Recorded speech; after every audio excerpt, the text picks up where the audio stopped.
แปลหนังสือธรรมบทภาคที่หนึ่งเรื่องแห่งหญิงชื่อว่าสุมนาเทวีหน้า143ตั้งแต่อัธนังสัทธาเป็นต้นไป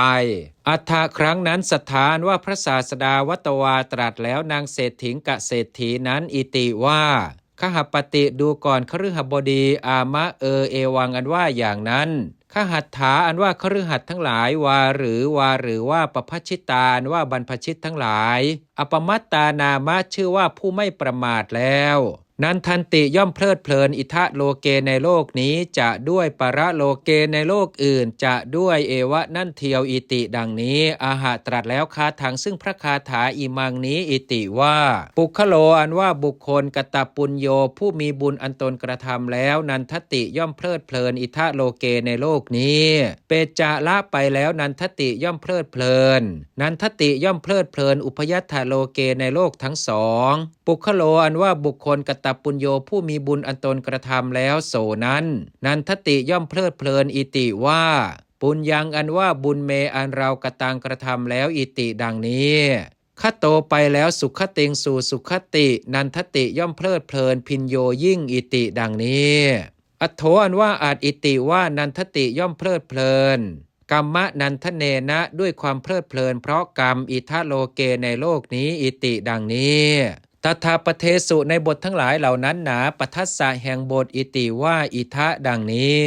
อัทโธอันว่าอาจอิติว่านันทติย่อมเพลิดเพลินวิปากานันทเนนะด้วยความเพลิดเพลินเพราะวิบากปรโลเกในโลกอื่นอิติดังนี้ปทัสสะแห่งบทอิติว่าเปจาอิติดังนี้อัทโธอันว่าอาจอิติว่านานัปปการสสะปุญญัสสะกัตตากัตตาผู้กระทำปุญญัสสะซึ่งบุญนานัปปการสสะอันมีประการต่างๆอิติดังนี้ปทัสสะแห่งบทอิติว่ากตปุญโยอิติดังนี้อัทโธอันว่าอาจอิติว่านันทติย่อมเพลิดเพลินอิทะโลเกในโลกนี้อิติว่า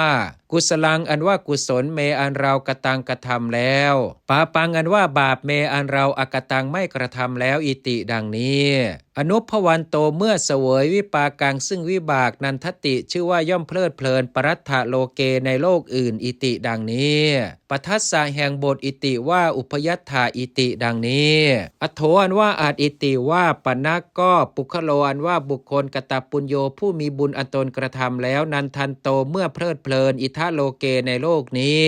นันทติชื่อว่าย่อมเพลิดเพลินอุปาทายะเพราะเข้าไปถือเอากรรมะนันทนังซึ่งความเพลิดเพลินเพราะกรรมการเนนะด้วยเหตุโสมนัสสมัตตเกนะอันสักว่าความโสมนัสเอวะนั่นเทียวอิติว่า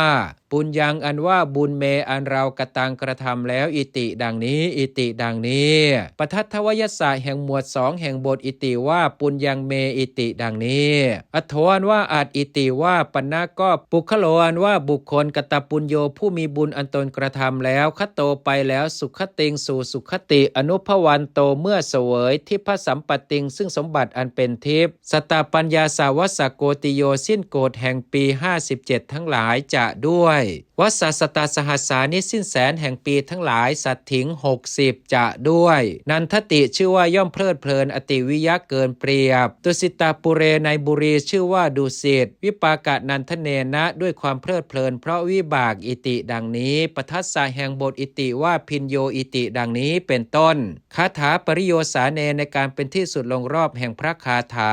ชนานว่าชนทั้งหลายเพ้าหูมากอริยปุคลาเป็นพระอริยบุคคลโสตาปนาทโยมีพระโสดาบันเป็นต้นอเหสูงได้เป็นแล้วธรรมเทศนาว่าธรรมเทศนาสาธิกาเป็นเทศนาเป็นไปกับด้วยวาจามีประโยชน์ชาตาเกิดแล้วมหาชนัสสะแก่มหาชนอิติดังนี้แล